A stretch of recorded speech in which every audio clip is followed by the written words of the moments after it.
didn't realise that. No.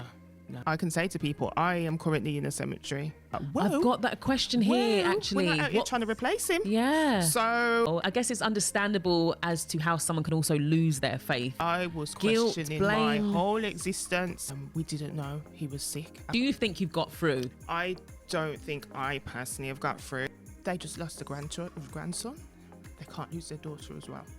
The depression was real. It was serious. The Lifestyle Show, where we learn how to self-coach our way through life to increase self-awareness without judgment. That's me, your host and coach, Kabibi Bailey. Safe space conversations, storytelling and journey sharing. This is the Glow Up Tribe podcast. Hello and welcome to the Glow Up Tribe podcast. I am Kabibi, your host and coach, and this is the Lifestyle podcast that's all about the art of self-coaching. When we say self-coaching, how do we regulate ourselves? What do we say to ourselves? What are some of our internal conversations? Today's conversation is about grief and the journey of grief from someone that has lost a child. I have Alicia Mullings here, who is my cousin. I'm so glad to be able to, she's like my first family member on this podcast.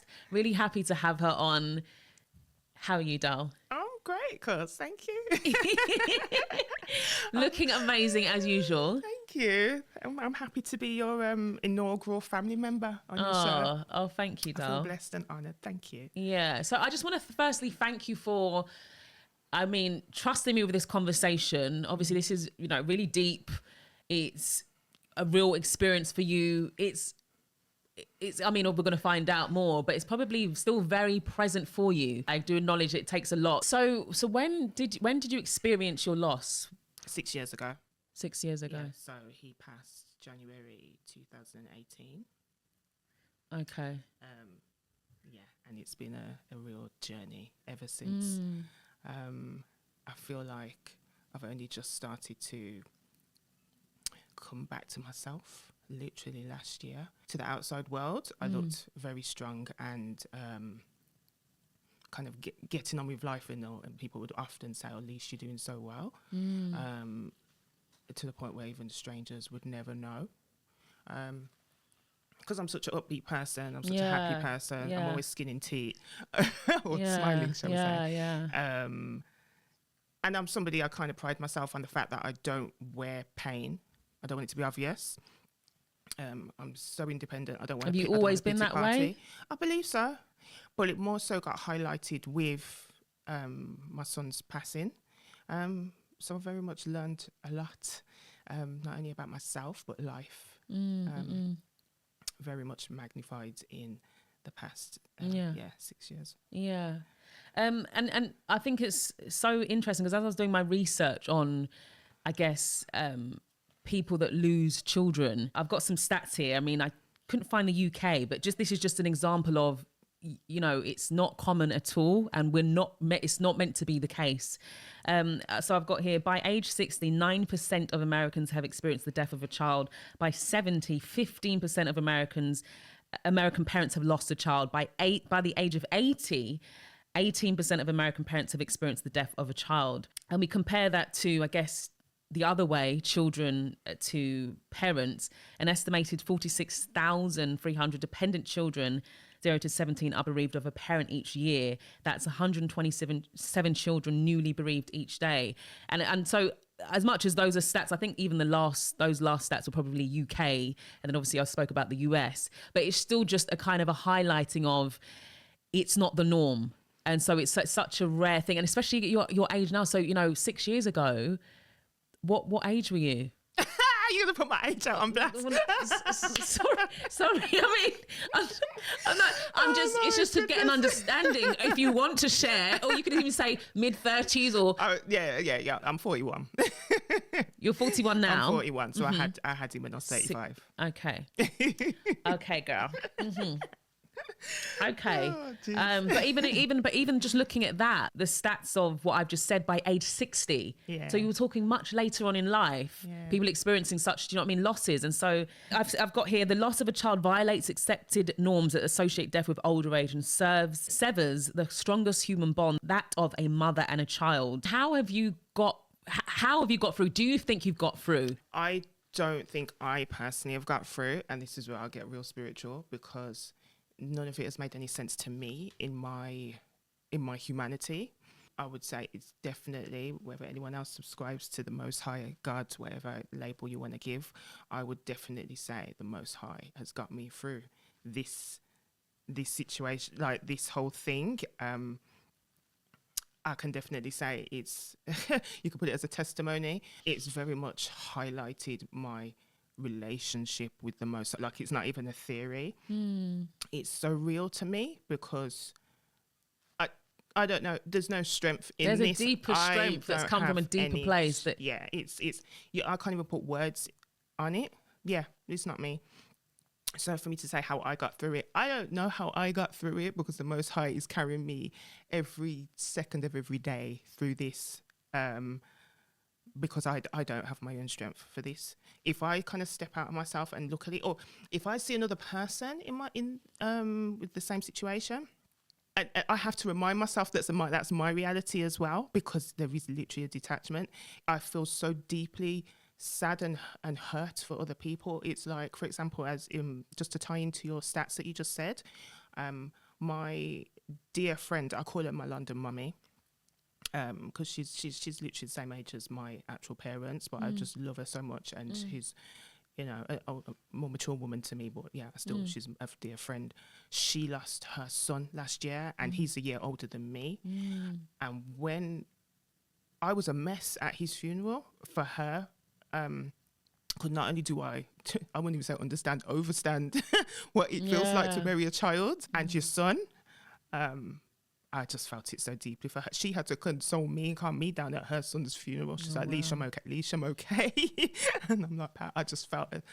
It was the pain resonance, wasn't it? It was kind of like you knew the levels of pain that she would. And I just felt so bad for her as well. The fact that she had her son way longer all this than time myself as well. Yeah, she's gone through a lot more stages in terms of him physically being here with her than myself. So I just felt it so deep. And then I have to pause and be like, Leash, that's your reality as well, you know. There's so many things. It's such a journey. I can definitely, if there's anything I'm very proud of myself for in this lifetime, it's this, because I can see there's so many different routes that could have happened. There's so many different outcomes that could have happened. I've seen the complete contrary to how I'm dealing with it, to how other people are dealing with it and have dealt with it. And I'm not calling out anybody, but other people who are affected by this. I've seen they literally got into the bed, and I'm still deciding. I don't know if they've got out of the bed yet. The depression was real, was serious, you know, and it was part of witnessing other people's responses. I think also put things into certain perspectives for me, for certain conversations I had to have not long after he passed with, you know, myself, the Most High, ancestors, whoever. I literally had to have a conversation. I had to look up and I said, you know what? This is truly an example of what can either make me or break me. And I literally had to have this conversation and make the decision. I said, I can't make this break me at all. And that was very real. And another thing I had to say, I think around that time, was it dawned on me, and I had to remember I'm two people's baby as well. They just lost a grandson. They can't lose their daughter as well. And it was very real how that could have happened. And I had to literally have that conversation. I said, if I don't have strength for myself, I have to have strength for my mum. I have to have strength for my dad, my sisters, everybody, yourself as my cousin. And that's where I kind of also drew strength, that I had to be strong, because it's funny that in that situation, it felt like I was literally the pillar of strength for so many other people, as much as I'm the mummy. I've seen some people break, but yeah, it was real. This has been a journey, and it's very hard because we're such a close family as well. And I know I'm an empath as well, so not only do I see how everybody else responded, oh my gosh, I felt it. and just to see other people's responses. There were certain cousins who had to book themselves off work for how many months. That little boy, woo, he shifted us, man. Wow. He shifted all of us in the most beautiful way as well. He is literally the gift that keeps on giving. You know, it's a new story for all of us. That look, 6 years later, I'm only just starting to talk about it now, but at the same time, I already see how much, I wouldn't just say it's my story, our story helps others. Because obviously along the way, I've shared with odd random people. Sometimes people just on roads, literally, and they have just been so moved and inspired. So I've already had little glimpses of how my story can help people. And that's part of why I'm here today. Part of why I started Escaping the Blah, and why my journey of life has shifted and is going down a different path, but it's a beautiful path as well. So yeah, even though I got a little bit emotional moment ago, I do maintain my strength, and it's not I'm not putting on an act. I do genuinely. This is genuinely, feel, yeah. As I said, I lean on the Most High for my strength, and I give thanks. So you just mentioned about just now, you know, you had a conversation with yourself, I cannot break. What does being broken look like to you? As I said, the other person and people who I've seen who shut off from life, they literally shut off. As I said, they got in the bed and they stopped living, they stopped dreaming, they stopped, and they just went to existing, basically. Absolutely. Surviving. And on a deep level, because at the same time, I semi went into that, not as deep as that, because I was still living, I was still working, I was still doing what I'm doing, but my business, I just couldn't, as much as you know me, I always get up and go out here doing this thing. That was a myth. Because I felt like I kind of semi-lost purpose. Prior to him being born, I would always say, you know what, everything I'm doing, my business is blah, blah, blah, is for my unborn children. Then he was born, so that everything I'm doing is for him. And then I always say he left, he transitioned, he left. I'm not. Yeah, so that's another thing that come up when I was doing the research. It was kind of like a parent is grieving the hopes and dreams of that child. And then I guess even your own hopes and dreams for that child. Do you know what I mean? Not just theirs, but actually yours and what you would want for. Yeah, there's so much. But at the same time, you know what? I'm so grateful even though it's a short time we had together, I'm so grateful. It's such an incredible and beautiful thing to look at another human and see your own face. That was one of the things that was so trippy for me. He had your face. Oh my goodness me, I loved it. I love it. He looked like And so many people used to just laugh and say his personality was already starting to form, and he was just so much like me. I love that. I'm not taking anything away from his dad, you know, elements of his dad, but obviously it's a personal conversation between me and you. So I've seen so much in him that I hold on to their memories so deeply. It's so beautiful. So even though it was short, I treasure it. And I still give thanks. And you know, even though the only things I have now really are his pictures, and thankfully, because he was a little superstar, I got so many hundreds of pictures of him, videos from family, so many people. It means a lot. So if you don't mind sharing, like, how old was your son when he passed and why as well? Of course, I already know this being family, but if you want to share. He was 7.5 weeks old, so we only had him just short of 2 months.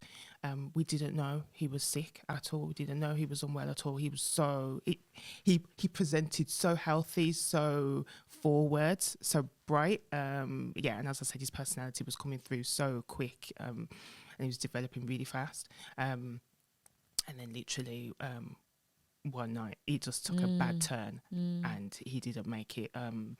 It was health related, but up until that night nothing presented anything, so it was literally just whoa. And because it was like a mystery, he obviously had to go through post-mortem, So I didn't find out why he died until about 3 months later.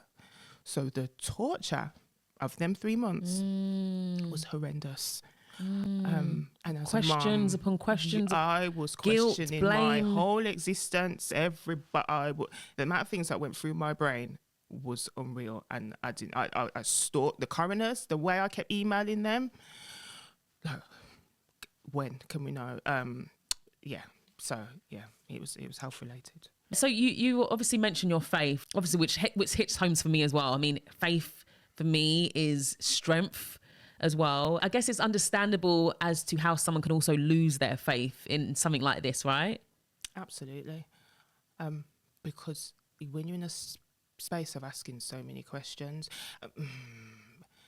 I definitely feel like my spiritual grounding very much, as I said, helped and guided me through, because I can imagine why so many people, there's so many whys, and then you can go into more of like a victim mode of, Like, why me? Exactly. So because I'm the kind of person where, in terms of my reflection, I literally was like, I understand why it was me, because what I'm having to go through and what I've experienced, I wouldn't wish, if I had enemies, I wouldn't even wish it on my enemies, to be honest. It's so deep. And because I've said I've learned so much about myself and my strength, I see that as hard as it is to carry, I can see that I was made and built to carry this weight, because I can do alchemy on it and turn it around. And as I say, like now I can help other people, whereas other people might be like, woe is me, why has this been done to me, etc., etc. And they despise the world, they despise the Most High, they despise everything. They get angry, and then we know when people get angry, all sorts of things happen. They can self-medicate with whatever, etc., etc. You know, it'll take out their pain on other people, other things. Sometimes I guess a grieving parent can feel like they've lost their identity. What does that look like in terms of, is that your whole being, your whole purpose on this earth? What stands out to you about that? Literally, it was like my purpose, because it's like, what am I doing anything for now? There was the drive went because it takes you back to legacy, doesn't it? A lot of people, I'm not saying all, but a lot of people, whatever they do is to pass on to their children, whether it's to educate their children with whatever they've learned in their lifetime, or actual things, so passing on things to their children, or maybe the ones who didn't achieve what they wanted to achieve in their life, they may vicariously try and live through their child or children, whatever it is. The children, they play a huge part in your motivation and your purpose in life. I heard somebody say the other day, literally, children expand your purpose. So even though you had your own purpose possibly before, they expand it. There's just extra things to live for and do. And that come alive, I guess, in you. And literally. So then shift into that space, and then for it to just be cut short so quickly as well. That kind of extra part then opened up, and then was cut abruptly. There was no warning. So it's like finding your way after that. So it's been a journey. But there's so many, like I'm feeling things that I could talk about, but they're so many layers. There's layers to it. So, I mean, I have seen online, I think there's some stages of grief, and I just kind of want to know, in your eyes, through your lens, what are some of the stages to you? Like, I mean, so I would probably guess that acceptance might be the first one. No. It took a minute to accept it. What would you say some of those things are, those key things to kind of grieving in a healthy way, as it were? It was shock, because as I said, it was so abrupt. There was shock for a minute. I was already trying to transition to the fact that I'm somebody's mum. That was wild to me. That was trippy. So I was already going through that transition of becoming a new parent. So your identity already changes. It's like the first time I went to the shop, and I left him in the house with my cousin. The first time I left him to literally go to the shop down the road, 5 minutes. I remember just about to cross the road. And it dawned on me how important a simple thing like crossing the road is. Because I was like, if something actually happens to me, that could mess up his whole world. I'd never had to consider anybody else just doing a simple thing like crossing the road before. So my thinking was starting to go to them depths that there's another person that wholly relies on me, me living and my existence, you know. So there was that. And then for all that to be expanding in my world, and then for that to cut was a trip. Yeah, there's a lot going on there mentally. Yeah, it was a lot. Just getting used to motherhood, and then losing a child, and then acceptance definitely doesn't come. What are some other things that you've maybe done, tools in how you've grieved, and you know, in a healthy way? I think definitely taking time to give his existence space, because I've had, and this is not other people's fault, but you know, when some people don't know what to say to you, so they'll be saying things like, oh, don't worry, you can have another one, you can have some more. And I'm like, whoa, I've got that question here, actually. We're not out here trying to replace him. Yeah. So, no. Oh, gosh.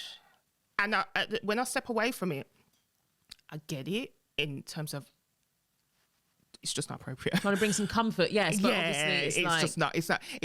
It's because I was literally thinking about that in particular this morning. Like, if somebody was to just break up with a long-term partner, so that's a relationship, you immediately go into a space. If they just rock up like, yes, I've got my next person, most people are going to label that, oh, it's a rebound.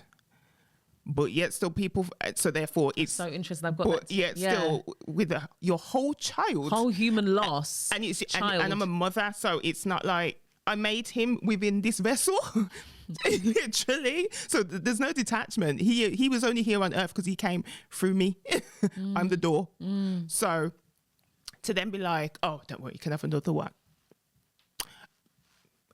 Yeah, there's I guess if you want to say that, there's better ways to say it, and there's different time as well. So that side, that also helped me to get to a space where I was like, you know what? No, I'm going to hold space for him, hold space for us and our existence. Hence why 6 years down the line, I've not had another child by choice, because I needed to go through the stages I've been through, the journey that I've been through in terms of holding space for him and his existence, and not replacing him or or making another distraction, so I can't just sit and feel in the space of our relationship, you know. So that's one of the things I've done. I've made a conscious effort to, no, we're going to hold space for him, and put that respect on him and his name and his existence. I printed pictures of him in A4, so I've got a whole wall of pictures. So as I said, I enjoy looking at his face, so I get to still look at his face every day. It's not his physical self, but it's the closest thing, because I don't want to do out of sight, out of mind. I want to remember him every day. I want to talk about him, and that's another thing. I talk about him often. I feel really comfortable and happy. And as little as he was, people have got so much jokes about this child. He was so funny, you know. So as a family, I'm glad that we're so close that we can hold space for him in things like that, and we can have them sharing moments, you know. It took a minute to get rid of some of his things, but some of the things I was happy to separate myself from, I literally put on eBay, and I had certain people bidding for them. I tell a lie, that's not true. It wasn't even eBay. It was one of them free cycle websites. And there was a couple who'd not long had baby, and they couldn't afford certain things. And I chose to give his cut and things like that to them, because I thought it was going to a good home. So when the dad came and picked up the stuff, he obviously didn't know that my child had passed. I gave it practically brand new stuff, his bouncing seat, his cut and things like that. And he was so grateful. There was another lady, she had not long had a baby, who I actually did personally know, and she was struggling, so I had like a mountain of nappies and things. I gave things, clothes and things like that to her to help her as well. That's helped as well to give. I still have his pushchair, it's in storage. That's going to be I ain't got there yet, because that was one of the last places he was alive. We went out and he was in his pushchair. Different things, just acknowledging him and not forgetting him. So how has your partner helped to, I guess, provide a space for you to grieve, to share? I mean, your partner is not your son's father, but how has he kind of provided a space for you to be safe and to feel like you can kind of pour out, you can cry, you can talk about him and keep his memory alive? Yeah, he's been amazing. We've been together a few years now, but it was different for him when we was coming together, but he's been very much supportive. Because, for example, when we moved in together, because as much as I said, I had the pictures of him on my wall at my place. When we now live together, I hadn't put my pictures up yet. I just never got round to it, and I was still deciding whether they would go up, because I have to also be mindful of the fact that it's not his child. And there was a day that I got really sad. I had a sad day. I don't really have too many where it gets to a point where I'm actually like really disturbed and crying. Low, yeah. But he very much comforted me on one of the days that I was really sad. And literally, I believe it was the next day I think I went out. By the time I come home, he'd put up all of my son's pictures on the wall for me, and position them so nice, which was just such a big gesture as well. And he's very much, he supports me. Here's another one for you guys. I only went to my son's grave for the first time last year. I refused, because I got to a space where I was like, you know what, his spirit is with me. I don't need to go there. My partner, he very much supported me, and I went to my boy's grave for the first time last year. And that's a whole other conversation in itself as well. Wow. We could be talking for hours about these people. Literally. Wow, I didn't realise that. I didn't realise that. And no. Wow. So he's amazing support. Huge day. He's the best. Yeah. Here's a fun fact, as much as we can have a fun fact in such a deep conversation. My boy, this is how special and amazing he is, and this is how much I know the Most High has a hand in everything. My boy is in a double grave with my granddad. Oh, I see. That's a whole story in itself. So it's trippy, because my boy has a similar name to my granddad. I gave his middle name is my granddad's first name. His surname is double-barreled between mine and his dad's surname. So therefore, there's a section within the names where their names are matching, first name and middle name. So it's trippy. I love that though. Grandfather, It's his great granddad. Wow. It's my granddad. Yeah, because I always said I love my granddad so much. I says when I have my first boy, I'm going to name him after my granddad. So he's got his own first names, but my granddad's name is one of his middle names. And we didn't know that they would end up in the same grave with their names aligned. So, wow, if there was ever a part 2, there's so many things I can say on a spiritual level that boy showed as well. There's a lot to be said. So how do you think a child loss differs from any other relationship loss? It's me, isn't it? As a mum, as I said, I'm the gateway for him to even physically be here. I made him within my vessel, so I can say to people, I am currently in a cemetery because he's a part of me. I've never heard that before. I'm in there. I've been to my own funeral, That is crazy. Because there's no difference. So if you chop off my leg and go and put my leg in somewhere in the cemetery, it's my baby, it's my actual child, So that's deep. how it's deep, because we relate to other people. The only other people that it could be somewhat very similar to is your own parents, because you came from them. So therefore you wouldn't exist without them too, That is so deep. And I guess so on and so forth in terms of grandparents, because et cetera, et cetera. But in terms of your actual child, I can't speak on behalf of dads, because they got their own story and it's a different journey for them, and just as deep. But for me, as the person who carried him, felt his movements within me, and knowing, excuse me, that I delivered him into the world safely is a thing. Basically, I knew he had passed before he was announced passed. I felt it spiritually. Just an extra detail in terms of I was breastfeeding him and he was due for a feed my body was doing different things, that was like, I'm not going to feed him. So that's how I knew he'd already passed before the doctors told me he'd passed. That's how that's different to other family members. You don't feel it on that level. It was deep. And you know what? Even in just talking now, I see how grief counselling is so important. Because if you to say that you're basically in a cemetery, like that's some deep stuff. That's a mind like mess up in that way. Do you know what I mean? Wow. But you need the right counselling as well, because and at the right time. Yeah, because I've written about this on your blog. Is it your blog? Yeah, I've just put a post out. What is your blog's? Just, I mean, as we kind of talking about it and kind of coming to a close, what is your blog about? Escaping the blah. Because my life got to blah, basically, and I'm not somebody who's going to accept my life getting to just blah. It just wasn't the life that I wanted, because, as I said, I was such a go-getter, my businesses and blah blah blah, and then it just got so. Is it life that I didn't predict or paint for myself? So escaping the blah is me going repainting my life and getting back on the path that I was on before.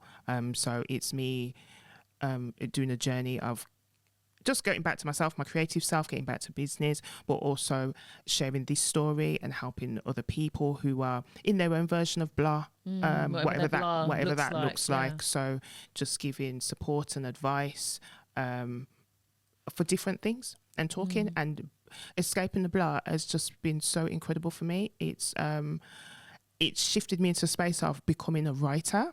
I'm now on Medium as a writer for different publications, and it's incredible. It's happened so fast as well, hasn't it? It's so fast, but the main thing is it's allowing me to express myself to the point where I can sit here today and have this conversation with you. You know, it's giving me back an amazing extra purpose. I have purpose anyway, but you know, because I've got so much to give as a creative. So yeah, escaping the blah is the journey of creating the life that you want, basically, and we can do this together. I'm doing it anyway, so everyone's very welcome to come along for the ride. But I'm going to do it regardless. I'm doing it. How can we, as people that maybe haven't obviously experienced a loss of a child, how can we better show up for someone that has? Obviously, you mentioned about, you know, someone that may be saying something with, of course, probably good intention, but just maybe wrong timing and just maybe how it was worded. Is there anything we can do to support those that we know that maybe lost a child? Or I say stay present with the person, because they're going to go through so many changes. You can think one thing one day, and then some time could pass and your view could change. Just stay present with the person, and the things are going to change. Because, for example, a few years ago, I was like, I don't want to acknowledge the day that he passed. I just want to acknowledge the day he was born, and Mother's Day. But now time has passed and I'm in a different space. When, like, January just gone, the day he passed, because of what I'd said prior, the only person who like messaged me was my auntie, and it meant the world to me because it felt like somebody still remembered. However, I haven't updated anybody else, so at the same time I can't feel a way towards everybody else, you know, who didn't, because they're respecting the previous wishes, you know. And also I'd say, don't treat them weird around children. Like, actually gauge the person, because like for me, because we come from such a humongous family and there's so many new humans coming through all the time, you see how much I love on all these babies. Oh my gosh, they give me joy, they give me strength, and they actually really contribute to me pushing through. So I say this to say people have different responses, because sometimes I think to myself, I don't want people to ever think I'm in a space of like I'm a hater, because I know that some people get so sad that they don't want to see other people's babies and children, that that's them. But for me, it's kind of gone the other way. For me, I love on them so much more. I say all this just overall, just be more present and really watch the person and just gauge who they are as an individual. Don't assume. There you go. Don't assume. Talk to the person and gauge where they are, you know. Well, thank you for sharing, Kaz, honestly. You're welcome. Thank you for having me. How do you feel? How does it feel to have, I guess, had such a a deeper conversation. Feels good. And it feels good that it's you actually, because the only other person I've been able to kind of talk so candid to has been my counsellor that I had last year. Oh, wow. She was absolutely incredible. And she was just a general counsellor. She wasn't bereavement. I had 2 bereavement ones the months after he passed. Yeah. And that was a waste of my time. Oh gosh. But years passed. And she was perfect timing. She was the person that you needed in that. Because I chose her, I interviewed her. So yeah, it worked. She looked like me. So there wasn't any cultural barriers and things like that I needed to explain straight in. And yeah, she was brilliant. So it's good. So because I was able to talk to her about things that would maybe tiptoe around family with, because I don't want to have anybody else crying and upset and oh my gosh, Alicia, I didn't know, and like it didn't need to be that. So I take extra care with you guys, because I know you guys love me and you love Baba as well. You know, so time is healing, and yeah, it feels good to now shift through that space to now actually have this conversation with you. Love it, man. Love it. Yeah, I'm excited for you, honestly, and I just love. I'm inspired by you as well, and I admire your strength and how you've genuinely got through. Obviously, I've seen you. Thank you. And just hats off to you, babe. Honestly, Thank you. You're one of the most healthiest, I think, people that I know. Oh, grounded, regulated. Honestly, like for real. Like, thank you. And so to even go through all of that and still be like, I guess I don't want to say sane, but still be, you know, level-headed and fair and kind, and I admire it so much. So yes, thank you so much. And obviously we will be having you back on the podcast again. You're going to be one of the friends of the show. You know, I've got that part in the podcast that says, oh yes, with people in the public eye and friends, yes, you're one of the friends of the show. Just the FYI. Thank you. Yes. Well, guys, thank you so much for joining us today for this podcast. And yeah, I do hope that if anyone is going through any kind of grieving, that you'll get the necessary support that you need. Even slide in my DMs. I'm happy to, I'll have to Google and find out who's who, but I'm happy to send you anyone or just even be a listening ear. So yes, I just want to thank Leash once again for coming by, and check out Escaping the Blah blog. Is it escapingtheblah.com? Yes, Escaping the Blah with a H on the end.com. And also, if you've got anything to say about this podcast recording and talk today, at the Glow Up Tribe Pod. I will see you on another episode. Thank you so much for watching. Do subscribe and hit that bell button for notifications of our uploads, and join the conversation over on our Instagram at the Glow Up Tribe Pod.